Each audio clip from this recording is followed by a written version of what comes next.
না থাকুক আজকাল থাকুক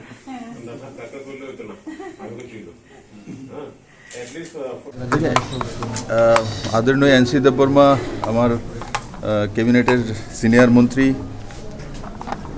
উনি কিছুদিন ধরে অসুস্থ ছিলেন, মাঝখানে ভালো হয়ে জিবি হসপিটাল চিকিৎসা হওয়ার পর সুস্থ হয়ে বাড়িতে চলে গিয়েছিলেন।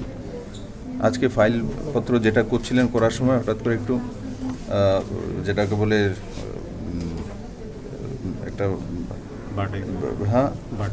বার্থডে বের কিছু একটা হয়েছে, তো মাটিতে পড়ে গিয়েছিলেন, তো খানিকটা চোট পেয়েছে মাথাতে, কিন্তু ঠিক আছে, কোনো অপারেশন দরকার হয়নি বা স্টিচের দরকার হয়নি।